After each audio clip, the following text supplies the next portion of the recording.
Hallelujah! Glory to God at binabati ko po ang lahat ng blessed good morning sa lahat po nakikinig ngayon sa Facebook man o sa YouTube, lalo na sa iba't ibang mga lugar kung saan man kayo nakikinig. Ganon din sa tatlong churches ng Diyos, ang Church Emmanuel, Church Ruach, at Church Maranatha.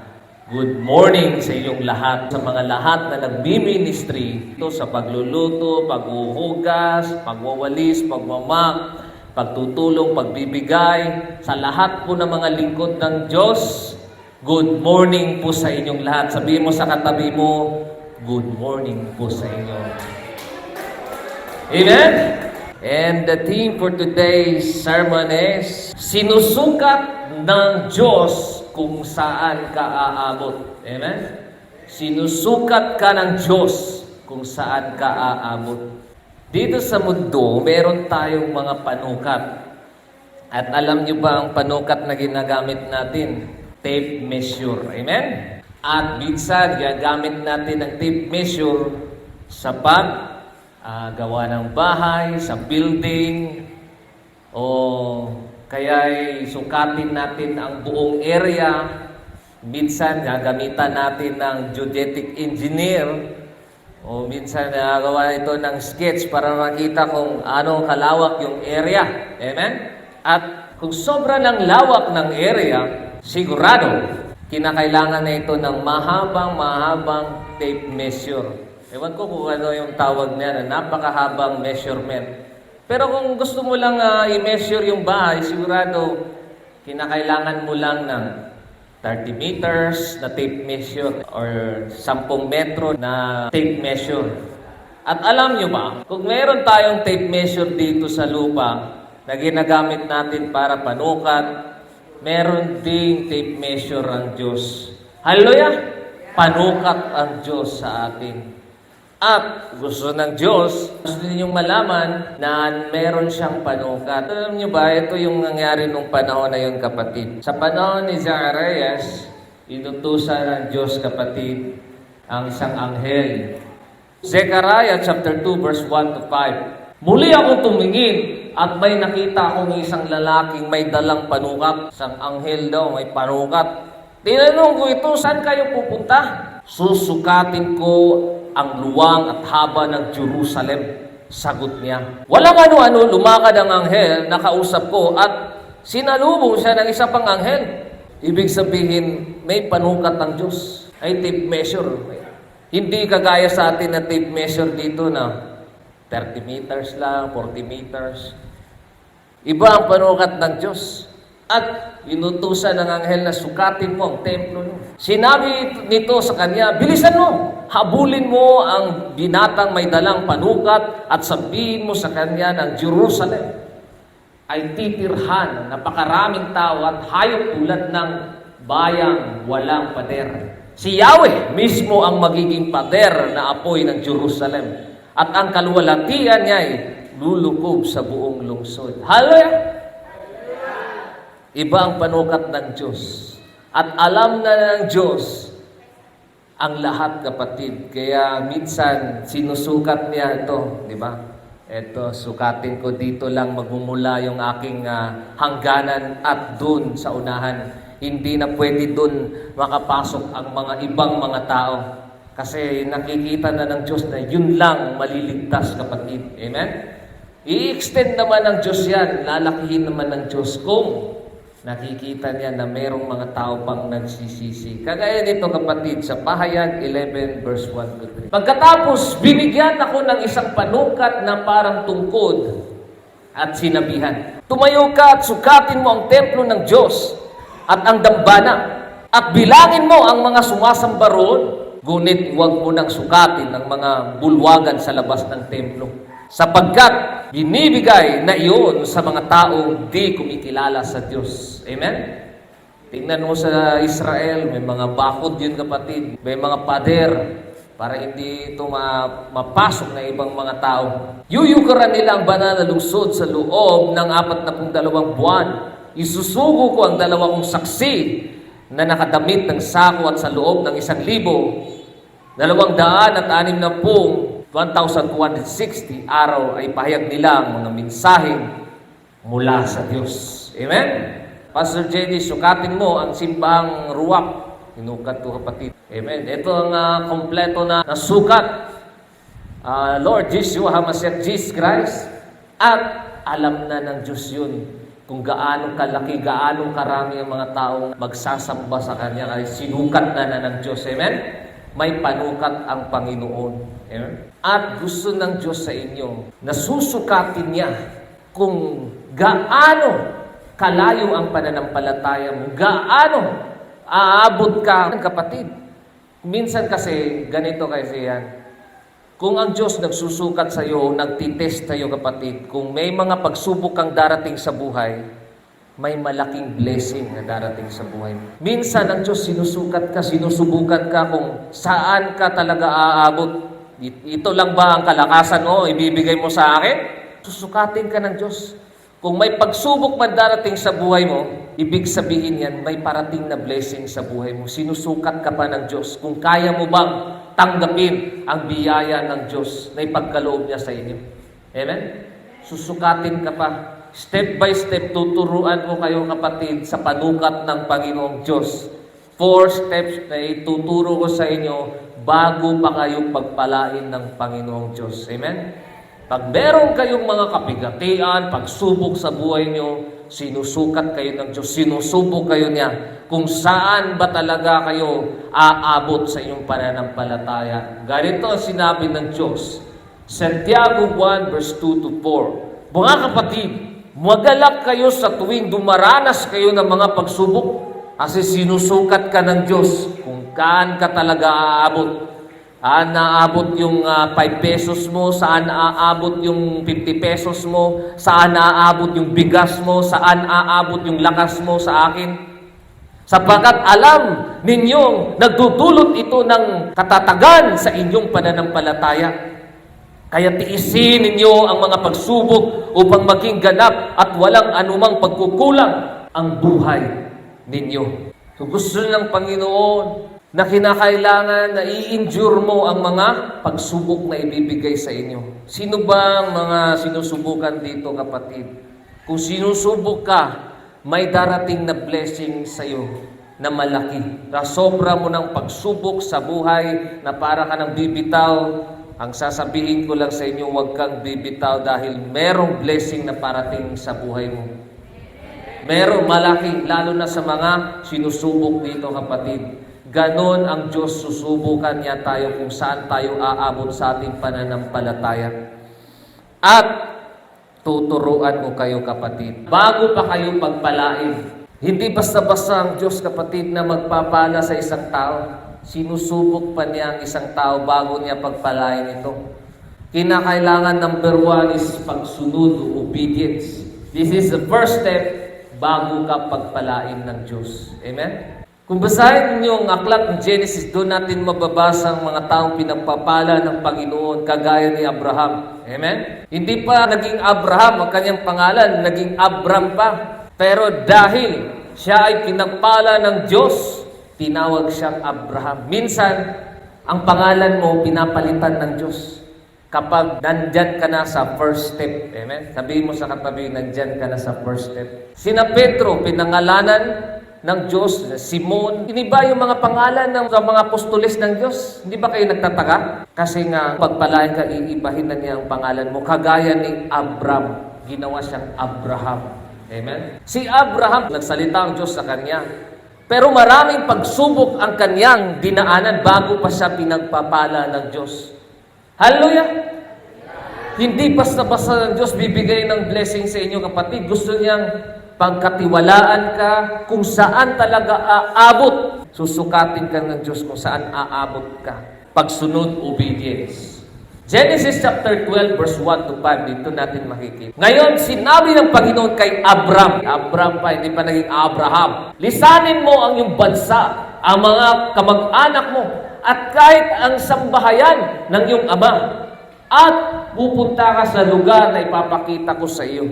Gagawin kong isang tanyag na bansa ang lahi mo. Yan ang promise ng Panginoong Diyos, mga kapatid, kay Abraham. Gusto ng Diyos, kapag susunod ka sa Kanya, hindi ka natatalikod pa. Kapag uutusan ka ng Diyos, tignan mo, sinabi ng Diyos sa Kanya, lisanin mo, umalis ka na, pumunta ka sa ibang bansa. Ang mga kamag-anak mo, iwanan mo yan. Kung gusto mo, dalhin mo yan. At kahit ng sambayanan ng iyong ama, pumunta ka sa lugar na ipapakita ko sa iyo. Ganun mga kapatid ang gusto ng Diyos kapag uutusan tayo o susunod tayo kay Lord Yeshua HaMashiach Jesus Christ. Hindi ka na maglilingon-lingon pa. Ano na kayo yung mama ko, yung papa ko. Hindi gusto ng Diyos yun. Kung nandyan ka pa sa ganyan na mga bagay, nandyan ka pa sa first step mga kapatid. Matagal ka pang i-bless ng Diyos. Sabihin mo sa katabi mo, matagal pa. Si Abraham, kapatid, nagsimula ang pagtawag sa kanya, sabi ni Lord Yeshua, Abraham, lisanin mo ang bansa, pumunta ka doon. Hindi nag-aalinlangan si Abraham, kapatid. Gagawin kong isang tanyag ang bansa ang lahi mo. Tandaan mo, kapatid, ang blessing na ibibigay ng Diyos sa kanya. Pagpalain kita at magiging tanyag ang iyong pangalan. Tanyag, ibig sabihin, makikilala ka sa buong lugar. Amen? Sa pamamagitan mo, marami ang pagpapalain. Hallelujah! Walang pag-aalinlangan si Abraham. Sumunod siya sa utos ng Diyos. Pagpalain ko ang magmamagandang loob sa iyo. Pero isusumpa ko naman ang susumpa sa iyo. Sa pamamagitan mo, pagpalain ko ang lahat ng tao sa mundo. Hallelujah! Ang kagandahan ni Abraham, kapatid, hindi na siya lumilingon pa pabalik sa mundo. Diretso siya, kapatid. Sabihin mo sa katabi mo, sumunod siya sa Diyos. Obedience. Ganito ang ginawa ni Abraham. Oh. Kaya umalis si Abraham sa Haran na pumunta sa kan. Hindi na siya nagpaalam pa. Diretso na. Kaya sabi ng Diyos, kung sino man ang sumunod sa akin at panaylingon, hindi karapat dapat na maging alagad ko. Amen? Kung sa madaling salita, matagal ka pang ipag-bless ng Diyos. Kung gusto ka nang sumunod sa Panginoon, diretso. Huwag ka nang lumingon pa. Kasi may parating na blessing sa buhay mo at hindi mo pa alam yan. Amen? Sa ngayon lang muna, nag-aalinlangan ka, parang wala akong pera, wala akong ganon. Pero sa totoo, kung sumunod ka lang sa Panginoon, may darating na blessing sa buhay mo. Sabi ng Diyos, kaya umalis si Abraham at Saran at pumunta sa Karan. Ayon sa sinabi ng Panginoon sa kanya, nasa 75 taong gulang na si Abraham, akalain mo yun? Naghintay pa si Abraham ng 75 years old bago pa siya pinagpala ng Diyos. Hindi pa siya pinagpala ng taong 50 years old, 13 years old, 16 years old. 75 pa ang first step ni Abraham, kapatid. Ikaw, ilang taon ka na? Ha? Minsan ang Diyos nagpapala sa mga tao na karapat-dapat na siyang pagpalain ng Diyos. Ito na, nakikita ko na sa Kanya na itong taong to, karapat-dapat to sa akin. Kaya, 75 years old si Abraham, sumama sa Kanya, pamangkin niyang si Lot. Ganon mga kapatid, naging disciple niya si Lot.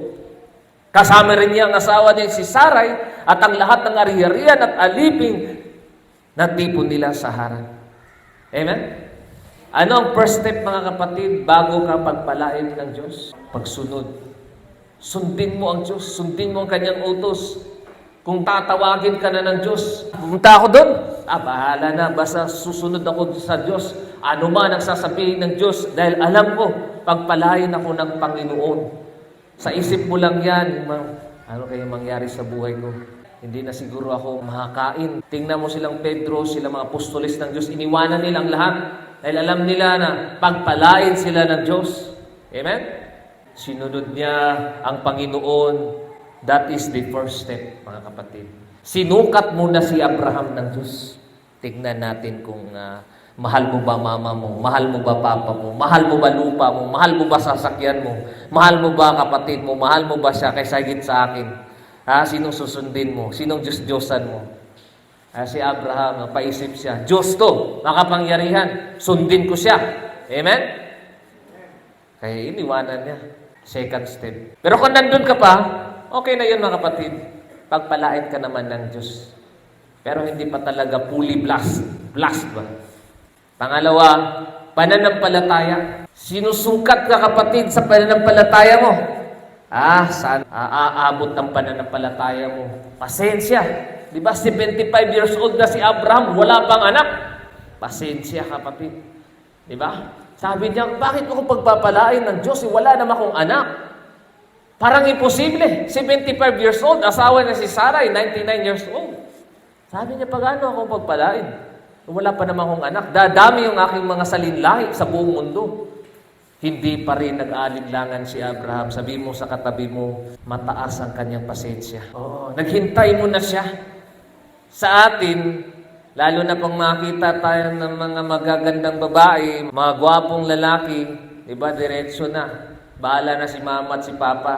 Susundin ko ang nalaman ko, maganda to, papakasalan ko to. Hindi siya nakapaghintay, kapatid, sa tamang panahon. Kaya naputol ang blessing ng Diyos sa kanya.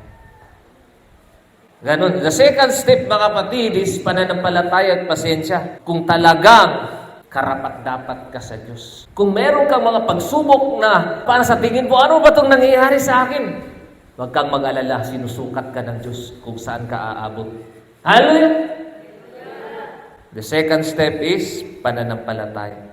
Ganon ang nangyayari. Genesis 15 verse 1 to 12. Nagkatapos doon, nagsalita ang Panginoon kay Abraham. Abram pa rin ang pangalan niya. Sa pamamagitan ng isang pangitain, sinabi niya, Abram, huwag kang matakot dahil ako ang magiging kalasag mo at gagantimpalaan kita. Promise ng Diyos yun sa kanya. Gagantimpalaan ka, Abram. Pero sinabi ni Abram, O Panginoong Diyos, ano po ang halaga ng gantimpalan niyo sa akin dahil hanggang ngayon wala pa po akong anak? Hindi naman siya nag-aalinlangan. Tinanong lang niyang Diyos. Sabi ng Diyos, walang imposible sa akin, Abraham. Ako ang Diyos. Dahil sumunod ka, gagantimpalaan kita. Amen? Ang magiging tagapamana ko po ay si Eleazar na taga Damascus. Dahil hindi niyo po ako binigyan ng anak. Kaya isa sa mga alipin ng sambayanan ko ang magmamana ng ari-arian ko. Sinabi sa kanya ng Panginoon, hindi siya ang magmamana ng ari-arian mo, kundi ang sarili mong anak. Kapag sasabihin ng Diyos, kapatid, wala ka nang magagawa niyo. Amen? It will be fulfilled. Hallelujah! Kahit sa anong pamaraan, magagawa talaga ng Diyos yun. Kasi the word of the Lord will be fulfilled. It is prophetic, kapatid. Verse 5, pagkatapos, dinala siya ng Panginoon sa labas at sinabi, masdan mo. Nagkiusap ang Diyos sa kanya. Abram pa ang kanyang pangalan. Masdan mo mga bituin na yan. Sa langit, bilangin mo kung ano ang makakaya mo. Sabi ni Abraham, 1, 2, 3, 4, 5, 6, 7, 8, 9, 10. Panginoon, ano na yun? 500 na ba ako? Abraham, wag ka masyadong mag-alala. Hindi mabilang-bilang yan. Siguro, sabi ng Diyos siguro sa kanya. Yung mga blessing, Abraham, ibibigay ko yan sa iyo, hindi mabilang-bilang. Masdan mo, sabi ng Diyos, bilangin mo kung makakaya mo. Magiging ganyan karami ang lahi mo. Sabi mo sa katabi mo, nanalig si Abraham. Na walang imposible sa Diyos. Bahala na, Lord. Basta sinabi mo sa akin, tutuparin ko. Ayun, sinubok pa siya. Bago pa siya pagpalain, sinukat niya ang kanyang obedience. Pangalawa, sinukat niya ang kanyang pananampalataya. Susunod ba siya sa Panginoon? Taas ba ang pasensya niya? Kasi tayo, pag susunod na tayo sa Diyos, pag maging born again na tayo, agad-agad tayong nagre-reklamo. Lord, sumunod na ako. Saan na ang blessing ko? Lord, maraming nakukuhan, Lord. Si Abraham, 75 years old, kapatid. Wala pang anak kayo. Si Abraham, matagal na tagal siyang hintay. Huwag kayong mainip. Verse 6. Nanalig si Abraham sa Panginoon. Hallelujah! Nanalig siya, kapatid. Hindi siya nag-alinlangan. Sabi ni Abraham, manalig ako sa iyo. At dahil dito, itinuring siyang matuwid. Hallelujah! Nagtiwala ang Diyos sa kanya. Minsan kasi ang Diyos hindi magtitiwala agad sa iyo. Brad, lalo na ikaw. Lord, nagsisilbi ako sa Diyos. Gagaling ako, Panginoon, at magsisilbi ako sa iyo. Titingnan ka muna ng Diyos. Susubukan ka muna. Obedience mo, pasensya mo. At dahil doon si Abraham ay nanalig sa kanyang pananampalataya. The second step, si Abraham, pinagpala ng Diyos na naging matuwid. Sinabi niya, ituturing siyang matuwid. Sinabi pa niya kay Abraham, ako ang Panginoon na nag-utos sa iyo na lisanin ang Ur na sakop ng mga Kaldeo para ibigay sa iyo ang lupaing ito at magiging pag-aari mo. Sinukat na ng Diyos yung Ur, sinukat na ang Kaldeo. Tinitingnan na ng Diyos kung gaano karami yung tao doon na maniwala kay Abraham. Alam na niya, kapatid. Hallelujah! Ang ari-arian niya. Kung dito ngayon, kinakailangan pa tayo magbayad ng 10,000 para sa isang geodetic engineer, para sukatin, isurvey. Ang Diyos noon, kapatid, sasabihin ng Diyos, puntahan mo yung Ur, puntahan mong Kaldeo. Sa'yo na yun. Hallelujah! Pero sinabi ni Abraham, O Panginoong Diyos, paano ko po malaman na magiging akin ito? Alam niyo ba? The next step na ang Diyos, manalig na siya sa'yo. Meron ka ng relationship sa Panginoon. Ang tinanggap mo na siya, magkakasunduan kayo sa Panginoon. Hallelujah! Paano ba magkakasunduan? Pirmahan, kapatid. O bautismo sa ating panahon ngayon. Hallelujah! Hindi ka na babalik sa sanlibutan. Alam niyo ba anong panahon na yun? Nagkasulatan si Abraham at ang Panginoon. Ganito ang kasulatan. Sumagot ng Panginoon. O Panginoon, sabi ni Abraham, paano ko po malaman na magiging aking itong Kaldeo, Ur? Sumagot ng Panginoon, dalhan mo ako rito ng isang dumalagang baka. Isang babaeng kambing. Hanap si Abraham. Alam na ng Diyos. Ang gusto ng Diyos, mag-obey ka lang sa akin, Abraham. Akin yung baka, akin yung kambing. Akin gusto ng Diyos is mag-obey ka kung ano ang utos ng Diyos, kung gaano mo siya kamahal, susunod ka sa kanyang utos. Wala akong pera. Wala akong pambili ng baka. Sabi ni Abraham, hanap ako ng baka. Ayun, nakuha ni Abraham ang baka, isang babaeng kambing, isang lalaking tupa. Ang bawat isa'y 3 taong gulang. At magdala ka rin ng isang inakay na bato-bato sa isang inakay na kalapati. So lahat na yun, kambing, kalapati, baka. Kaya dinala ni Abraham ang lahat na iso sa Panginoon. Pagkatapos, hinati ni Abraham, kapatid. Hinahati niya at nilapag niya sa gitna ng pagkakatapat ng bawat kabiyak sa isang bato. Nilagay doon ni Abraham, bawat biyak, kapatid. Yun na pala ay kasunduan ni Abraham at ng Diyos, kapatid. The covenant of God. Hallelujah!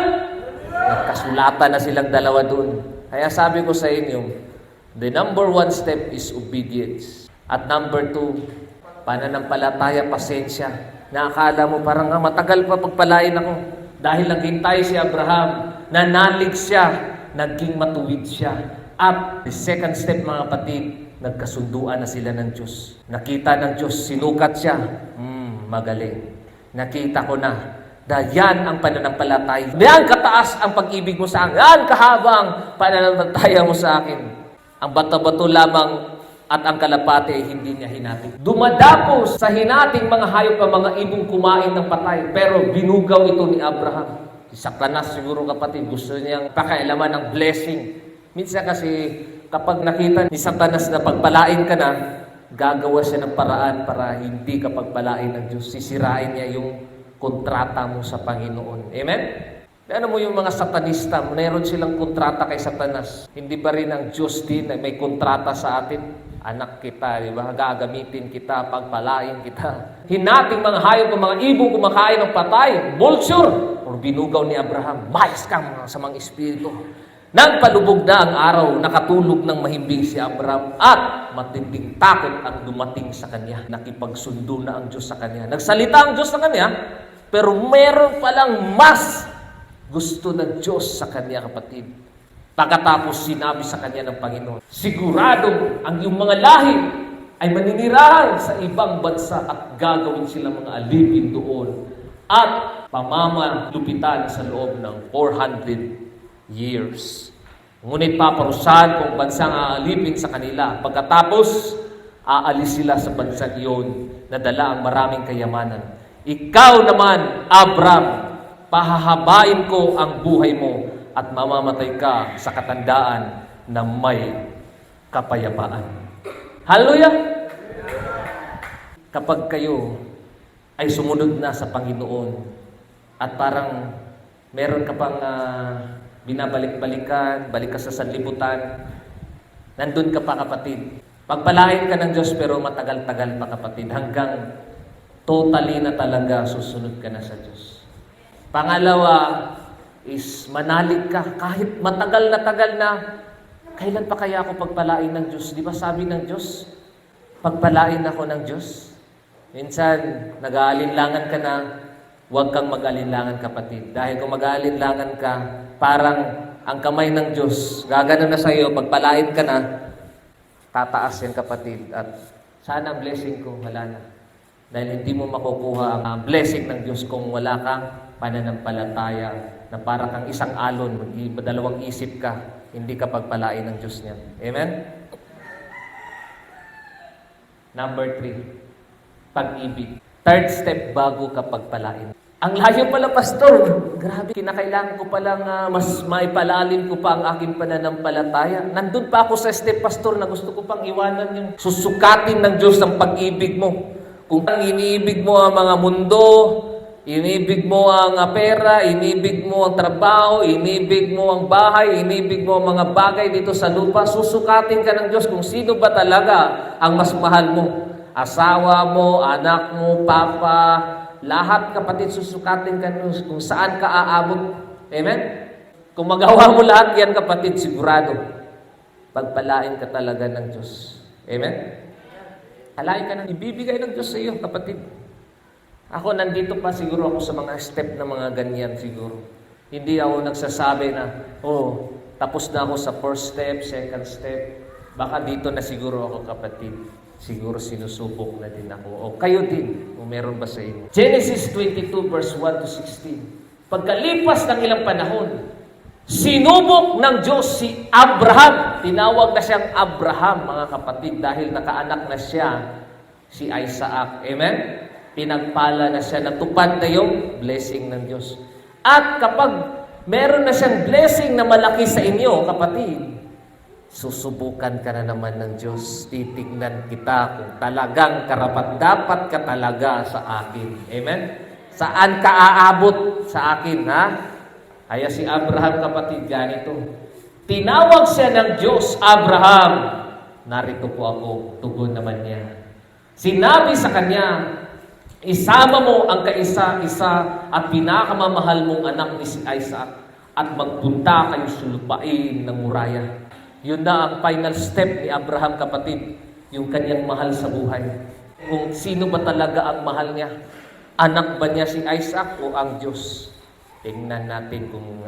Sabi siguro ng Diyos, kung malalampasan mo to, Abraham, ito na yung final na step na para pagpalain na kita, Abraham. Minessure na ng Diyos ang kanyang pag-ibig. Kung talagang mahal mo ba ako o anak mo? Umakyat kayo sa bundok at ituturo ko sa iyo. At hinandog mo siya sa akin. Isip si Abraham, ang anak ko, na si Isaac, ang kaisang-isang anak ko, ibibigay ko. Papatayin. 75 years old na ako at 99 ang asawa ko. At ganito lang, at patayin ng Diyos, iaalay ko. Hindi mo sa katabi mo, hindi nag-aalinlangan si Abraham. Hindi nagdalawang isip si Abraham. Sumunod siya sa Diyos, kapatid. Sa salita ng Diyos. Kinabukasan, maagang bumangon si Abraham. Hindi na siya, kapatid, yung mamaya na ako alas 12. Alas 12 na lang, magpaalam pa ako sa anak ko. Lulutuan ko pa siya ng almusal. Kapag sinabi na ng Diyos sa kanya, bumangon agad si Abraham, kapatid. Hindi na siya nagpaalam. Saan kayo punta? Basta, sumunod tayo sa Diyos. Gusto ng Diyos ganun, kapatid. Hindi parang, maya muna. Kaya may kasabihan, pag ayaw, maraming dahilan. Pag gusto, may paraan. Isusubok ka ng Diyos. Tingnan natin dito sa Church Maranatha, susubukan ko kayo kung ano ang maaabot ninyo. Gaano ninyo kamahal ako. Tingnan natin kung ganyan lang ipapakita nyo sa akin, ganyan lang ibibigay ko sa inyo. Hallelujah! Subok ka ng Diyos, kapatid. Sabi ng Diyos. Kinabukasan, maagang bumangon si Abraham. Isip niya, obedience talaga. Wala na, hindi siya nag-aalinlangan. At nagsibak ng kahoy at gagamitin panggatong sa handog na susunugin. Yung heart talaga niya, iaalay ko na to sa Diyos, sasaksakin ko. Nasasaktan man si Abraham, pero mas mahal niya ang Diyos. Inanda niya ang asno at umalis sa kanya si Isaac, kasama si Isaac at ang dalawang aliping lalaki pumunta sa lugar at sinabi ng Diyos sa kanya. Nang ikatlong araw ng paglalakbay, natanaw na nila ang dakong kanilang pupuntahan. Kaya sinabi ni Abraham sa kanyang mga alipin, kalain mo, ikatlong araw, 3 days, naglalakbay sila. At sinabi ni Abraham sa kanyang alipin, bantayan ninyo rito ang asno at kami na lang ng bata ang aakyat sa bundok. Sasamba kami sa dako roon at babalikan namin kayo. Siguro si Sarai, umiiyak siguro sa bahay, saan kayo punta, Abraham? Sabi naman ni Abraham, susunod lang ako sa Diyos, huwag kang maalala. Pumunta sila dun sa bundok at pinapasaan ni Abraham kay Isaac ang kahoy na panggatong. Kawawang Isaac, mga kapatid, yung panggatong, hindi niya alam, siya na pala ang iaalay doon, kapatid, papatayin. Dala naman niya ang apoy at patalim at magkasama silang lumakad. Siguro si Abraham, habang naglalakad si Abraham, habang si Isaac nangukukulit sa ama, Papa, tingnan mo, Papa, may ibon, may ibon. Sige lang, anak, kailan yan, anak. Nasasaktan din si Abraham, pero mas importante ang pagsunod sa Panginoon. Bahala na, anak. Siguro, lambing siguro niyang anak niya. Dala naman niya ang apoy at patalim at magkasama silang lumakad. 3 araw, kumain. Tinawag ni Isaac ang pansin ng ama. Ama, ano yun, anak? Tugon ni Abraham. Meron na tayong apoy at panggatong. Ayun na, tay. Meron na tayong panggatong. Lahat na nandito, tay. Tanong ni Isaac. Ngunit nasaan ang tupang ihahandog? Tanong ni Isaac. Sumagot si Abraham, anak, relax lang. Manalig tayo sa Diyos. Sabi mo sa katabi mo, relax lang. Manalig tayo sa Diyos. Ang Diyos ang magbibigay niyon. Hallelujah! Hindi ka papabayaan ng Panginoon. Sa isip mo lang, sinukat ka lang, kapatid. Sinukat ka lang kung saan ka aabot ang pag-ibig mo sa akin. Mahal mo ba anak mo? Mahal mo ba trabaho mo? Mahal mo ba ako? Sino ba ang mahal mo? Kaya't nagpatuloy sila sa paglakad. Pagsapit nila sa lugar na itinuro ng Diyos, gumawa ng altar si Abraham. Inayos na sa ibabaw nito at panggatong at ihiniga si Isaac matapos gapusin. Sigaw naman ni Isaac, tay, huwag niyo akong patayin, tay. Siguro sumisigaw. Gapos ni Abraham, paa, ang kamay. Pero talagang nakita na ng Diyos ang puso ni Abraham na minsan kasi ang Diyos, kapatid, sinusubok tayo. Hindi lang sa pananampalataya, kundi sa gawa. Amen? Mahilig tayong magsabi na, kayang-kaya ko yan, pero sa totoo, hindi mo kaya yan. Sa salita mo lang yan, kapatid. Mahilig ka lang magsalita, pero hindi mo kaya sa gawa. Nang saksakin na niya ang bata, tinawag siya ng anghel ni Yahweh. At mula sa langit ay may sinabi, Abraham! Abraham! Sasaksakin na sana ni Abraham. Narito po ako, sagot ni Abraham. Sabi ng anghel, huwag mong patayin ang bata. Huwag mo siyang saktan. Natitiyak ko na ngayon, handa kang sumunod sa Diyos. Hallelujah! Sumunod sa Diyos. Minsan, sinusubok tayo ng Diyos kung talagang susunod ka sa Diyos. Kung saan ka aabot sa pananampalataya mo, susukat ka ng Diyos. Sapagkat hindi mo ipinagkait sa Kanya ang kaiisa mong anak. Paglingon niya, may nakita siyang isang lalaking tupa na may mga sungay ay nakapagsabit sa mga sanga ng kahoy. Ayun lang pala. Sinusubok lang pala siya ng... Ito ang kinuha ni Abraham at hinandog sa halip ng kanyang anak. Kaya ang lugar na iyon ay tinawag ni Abraham na si Yahweh ang nagkaloob. Hallelujah! Jehovah Jireh, the Lord provides. Kaya sa inyong mga pangangailangan, nakala ninyo na ano na kaya mangyayari sa buhay ko? Ang Diyos ang magbibigay sa inyo. Hallelujah! Hindi kayo papabayaan ng Panginoon.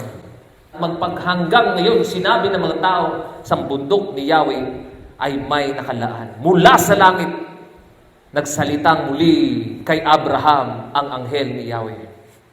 Ganito na, the final blessing of the Lord Yeshua HaMashiach Jesus Christ. Kapag malampasan mo na ang third step na ito. Hallelujah!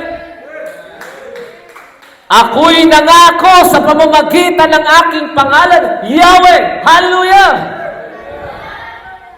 Kung ang Diyos nagkasunduan noon, ito pa ang the final step na full blast blessing sa iyo, kapatid, kung kayo ay malampasan ninyo ang pagsubok ni Yahweh sa buhay ninyo.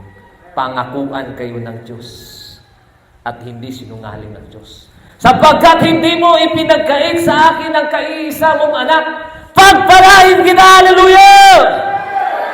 Pagpalain kita, ito na ang the final full blast blessing ko sa iyo. Dahil hindi mo pinagkait, hindi ka nagmaramot, hindi binigay mo lahat. Ang lahi mo'y magiging sindami ng bituin. Kung sasabihin sa inyo, pagpalain ka ng Diyos, para sa tingin mo, pagpalain ka agad, sabi mo sa katabi mo, susubukan ka pa ng Diyos. Sabi mo sa katabi mo, susukatin ka pa ng Diyos. Akala mo lang simple-simple ng pagpalain ka ng Diyos. Si Abraham nga, sinukat siya, pati anak niya, pati ang kanyang mga lahat ari-arian, hiniwanan niya, sumunod lang siya sa Diyos. At pagkatapos nun, ibinigay na ng Diyos ang blessing sa kanya. Ang lahi mo'y magiging sindami ng bituin sa langit, ng mga buhangin sa dagat. Pwedeng palitan yan. O sabihin ng Diyos sa iyo, ang pera mo ay magiging sindami ng bituin sa langit at sa buhangin sa dagat. Hallelujah! Pwede yan, mga kapatid, ibibigay ng Diyos sa inyo. Between mga blessing, spiritual, lahi, sabi ng Diyos. Sasakupin nila ang mga lungsod ng kanilang mga kaaway. Kaya minsan, kapatid, kung sinusubok na tayo ng Diyos, sa tingin natin ano bang nangyari dito, ulitin mo sa katabi mo, sinusukat ka ng Diyos. Saan ka aabot, kapatid? Nandun ba ka sa first step? Matagal-tagal pa yan, kapatid. Second step, third step, the final step, kapatid. Alam mo, kinakailangan tayong magbigay. Amen? The ultimate na nagbigay, mga kapatid, ang Diyos, kapatid. John 21 verse 16, 19. Pagkatapos nilang mag-almusal, sinabi ni Jesus kay Simon Pedro, susubok tayo. Kung gusto ninyong pagpalain kayo ng Diyos, ibigay ninyo ang kalakasan ninyo sa Panginoon. Amen? Kapag naging born again na kayo, susunod na kayo sa Diyos, bigyan niyo panahon ang pag-i-evangelize, kapatid. Amen?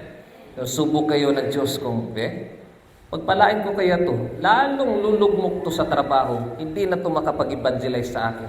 Diyan ka lang muna, kapatid. Sabi ng Diyos, diyan ka lang. Stay put ka lang, step 1 ka lang. Sabi mo sa katabi mo, step 1 ka lang, kapatid. Ganito ang gusto ng Diyos sa atin. Pagkatapos lang ng almusal, sinabi ni Jesus kay Simon Pedro, Simon, anak ni Juan, mahal mo ba ako sa higit sa pagmamahal nila? Sinukat si Pedro, kapatid, kung gaano kamahal niya ang Diyos. Sumagot si Pedro, opo, Panginoon. Sabi ng Diyos, 10 meters lang ang pag-ibig mo sa akin. Gusto ko 1,000 meters. Aabot ka sa ibang lugar, sabi ng Diyos. Mahal mo ba ako sa higit sa pagmamahal nila? Sagot ni Pedro, opo, Panginoon. Alam niyo po, no, mahal ko kayo. Sabi ni Jesus, alagaan mo ang aking mga tupa. Amen? Panginoon, grabe ang tigas ng ulo ng aking mga disciple. Panginoon, ano bang nangyari ito? Reklamo ng reklamo ka? Hindi ka pagpalain ng Diyos. Never. Sabi ng Diyos. Tingnan mo ang Israel noon, ang mga Israelita. Hindi ba nagalit ng Diyos sa mga reklamador noong panahon na yun? Pinagpapatay ng Diyos. Kapag magre-reklamo ka, ang blessing ng Diyos, aakyat yan, sabi ng Diyos. Sinubok lang kita sa maliit na bagay, nagreklamo ka, hindi kita pagpalain. Hallelujah! Sinusubok ka lang, kapatid. Muling sinabi ni Jesus, Simon, anak ni Juan, mahal mo ba ako? Sinukat ng Diyos si Pedro. Sumagot si Pedro, opo, Panginoon, alam ninyo po na mahal kayo. Sabi ni Jesus, alagaan mo aking tupa. Pakainin mo. Bible study mo. Pagpalain mo. Kung ano bang gusto ng tupa mo, ibigay mo. Amen? Dahil gusto ng Diyos, kung mahal mo siya, gawin mo ang utos ng Diyos. Sa ikatlong ulit ay sinabi ni Jesus, Simon, anak ni Juan, mahal mo ba talaga ako? Nasaktan si Pedro dahil 3 beses na siyang tinanong kung mahal niya si Jesus. Sumagot siya, Panginoon, alam niyo po na lahat ng bagay. Alam niyo rin po na mahal ko kayo. Sabi sa kanya ni Jesus, alagaan mo aking tupa. Pakainin mo aking tupa. Alagaan mo aking tupa. Amen? Kayo, mahal niyo ba ang Diyos? Sabi mo sa katabi mo, kailan ka nag-evangelize? Sabi mo sa katabi mo, step 1 ka lang, kapatid. Gustong-gusto mo ng blessing? Kapatid, matagal pa yan darating sa buhay mo. Matagal pa. Baka 80 ka na at sasabihin mo na, susunod na ako sa iyo, Lord. Pero ganon ka na. Lord, purihin ng Diyos. May arthritis na. Hindi ba kayo nagpapasalamat? Hallelujah! Samantalang malakas pa kayo. Tingnan mo. Ako pupunta sa ibang lugar. Glory to God. Mumotor lang. Ano kaya kung matanda na ako, kapatid? Aray, sakit ng likod ko. Hindi na ako makamotor. Aray. Travel ka doon. Sakay ng aeroplano. Di ba? Pero purihin ng Diyos. Nung sinabi na sumunod ka, sunod agad si Pastor JB. Glory to God. Hallelujah! Kung kayo, susunod kayo, first step pa yan, kapatid. Huwag kayo mag-alala. Darating din yan sa buhay. Sinabi ko sa iyo ang totoo. Nung bata ka pa, ikaw, Pedro, magiging evangelist ka. Ikaw mismo ang nagbibihis sa sarili mo. At pumunta ka saan gusto mo. Pero tandaan mo, iunat mo ang mga kamay mo at iba ang magbibihis sa iyo. Dadalhin ka sa lugar na hindi mo gusto. Sinabi ito ni Jesus parang ipahiwatig kung anong klaseng kamatayan ang daranasin ni Pedro upang parangalan ng Panginoon. Papako pala si Pedro sa krus, kapatid. Kaya sa maraming pag-uusig, nakatingin na ang Diyos sa kanya, talagang mahal mo ako? Kung uusigin ka, hindi mo na alagaan ang aking mga tupa. Sa isip lang ng Diyos yun, pero hindi niya sinabi. Sabi ng Pedro, alagaan kita, pero nagmuna na ang Diyos. Sinukat na ng Diyos si Pedro. Sa unahan ba, kakaya mong ibigin ako hanggang sa katapusan? Kahit wala ng pera, kahit anong mangyari. Pagkatapos sinabi ni Jesus kay Pedro, sabi mo sa katabi mo, sumunod ka sa akin. Hallelujah! Kapag susunod ka sa Diyos, that is the third step na, kapatid, may pananampalataya. Gusto niyo pa? The final step. Kung blessing talaga ang gusto ninyo financial blessing, hallelujah, kagaya ni Abraham. Alam niyo si Abraham, napakayaman nung panahon na yun. Sa kanya yung Ur, sa kanya yung Kaldeo, lahat ng sasabihin ng Diyos, sa kanya yun. Samantalang, yung bahay niya, kapatid, 100 square meter lang. Sa kanya, mga kapatid, ilang hektarya kayo, isang lugar. Di ba? Napakayaman ni Abraham noon. Wala pa nung pera noon, pero mapupulot lang niya yung mga baka, mga kardero, lahat sa kanya, yung lahat. Kung sa panahon pa siguro si Abraham ngayon, nandyan sa lahat sa kanya. Hallelujah! Fourth step, pagbibigay. The fourth step, bago ka pagpalain ng todo-todo financially. Hallelujah!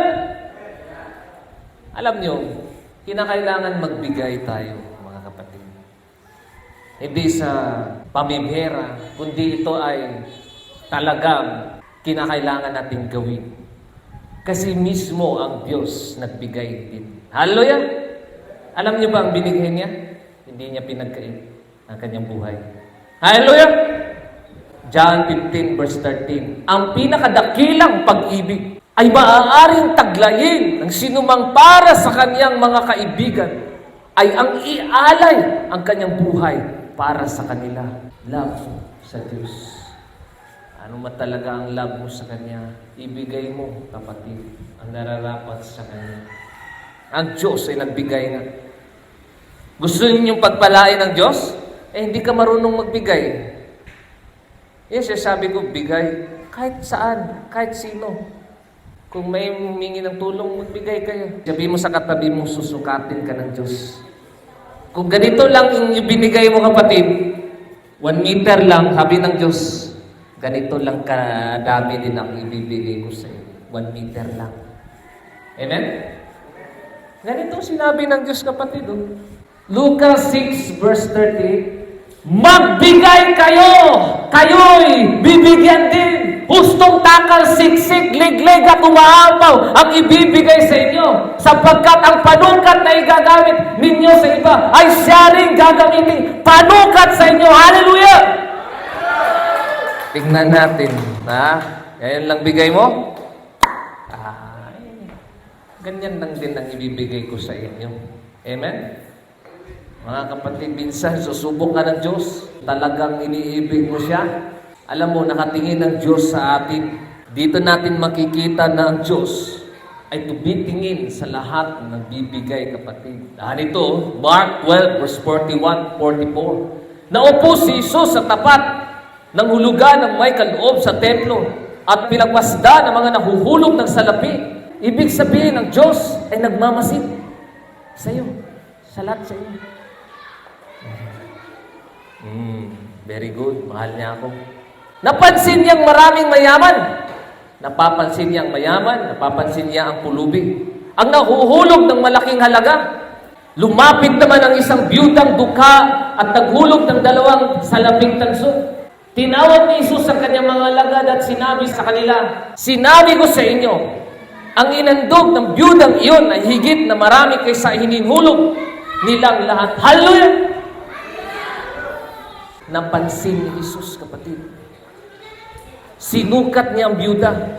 Alam niyo ba ang byuda? Lahat na ibinigay niya, kapatid. Pati yung sintabo na ibinigay na niya. Pero yung mayayaman, wala lang. Buong pusong gusto ng Diyos, mga kapatid. Kahit mayaman ka, ibibigay mo. At hindi naman buong puso mo, yung bang sakit sa kalooban mo ba? Huwag. Ayaw ng Diyos noon. Amen? Gusto niya buong puso mo ibigay. Sapagkat ang lahat ay nagkaloob ng bahagi lamang ng kanilang kayamanan. Ngunit ang ibinigay ng babaeng iyon, bagamat siya'y dukha, ay buo niyang ikabubuhay. Hallelujah! Gusto ng Diyos na ibigay natin ang ating mga buhay din sa Diyos. Kung wala tayong maibigay, magbigay tayo, kapatid.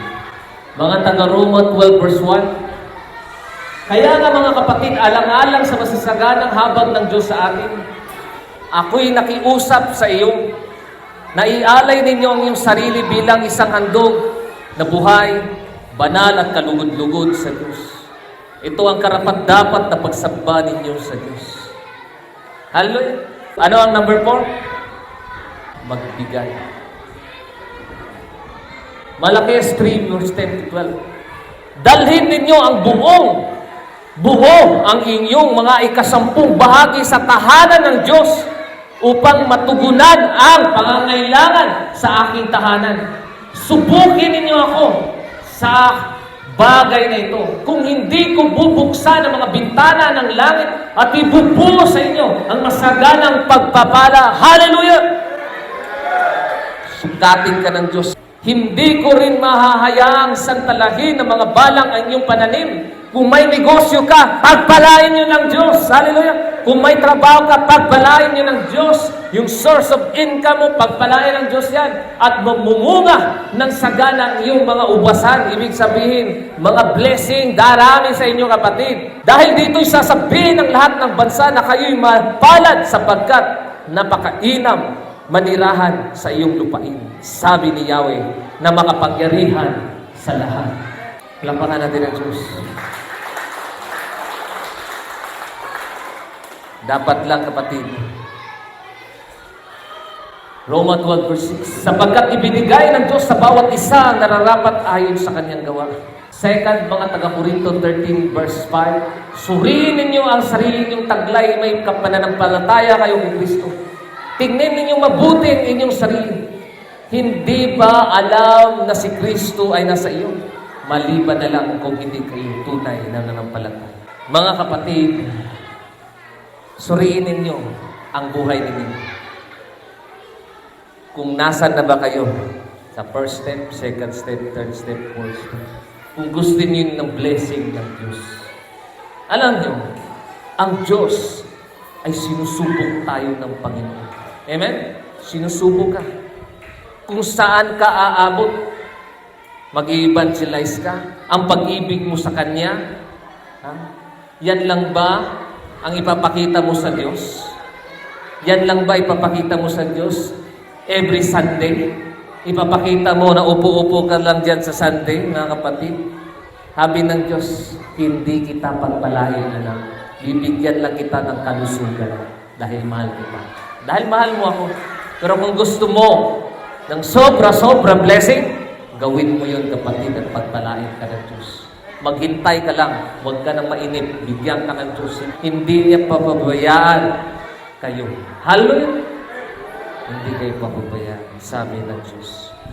Kaya bago sa lahat yan, pili pa natin bigyan Banal na Espiritu ng panahon upang siya ay mag-usap sa ating mga puso.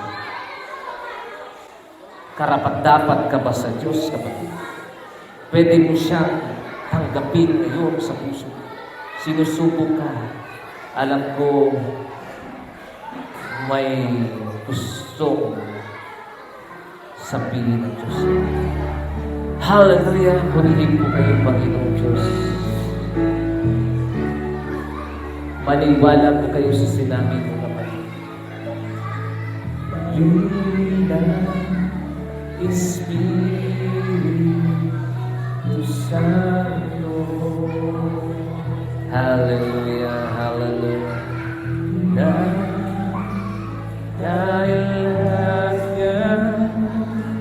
kita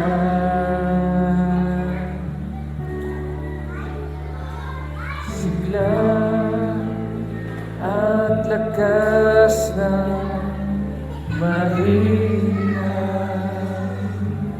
Yes, Lord. Susunod na kami sa iyo, Panginoon. Alam ko, baka merong mga tao dito nananalangin na pagpalain sila ng Diyos. Pero sabi ng Diyos, anak, malayo pa ang blessing sa iyo. Sumunod ka muna sa akin, bibigyan kita. Hindi pwedeng mauna ang blessing. Sunodin mo muna, gaya ni Abraham. At mangako ako sa iyo, minsan ang Diyos, kapatid, sinusubok tayo kung tayo ba ay karapat-dapat sa Panginoon. Saan ba tayo aabot sa ating pananampalataya, pag-ibig, pasensya, pagpakumbaba, evangelism, lahat, kapatid, sinusubok tayo. Hindi lang si Abraham, si Isaac, Jacob, lahat ng mga propeta ng Diyos. Kung kayo po ngayon ay nakinig sa mensahe ito at gusto ninyo pong tanggapin ng Panginoon, sabihin nyo lang, Jesus Christ, tinatanggap kita ngayon sa aking puso. Ikaw po ang aking Diyos. Wala nang iba. Yeshua HaMashiach, Yahweh Jesus Christ. Naniniwala po ako na kayo po ay namatay sa krus, linibig, at sa pangatlong araw na buhay mo. Tinatanggap kita ngayon, Panginoon. Bilang isang first step, Lord, aapak ako, Panginoon. At kung may pagsubok man darating sa akin, tulungan niyo ako, Panginoon, para matagumpayan ko ito. Palakasin mo, Panginoon, sa mga pagsubok na darating sa buhay. Dahil ang hinahangan ko ay blessing na bumula sa iyo. Salamat po, Panginoon, sa lahat. Yeshua HaMashiach, Jesus Christ. Hallelujah. Hallelujah.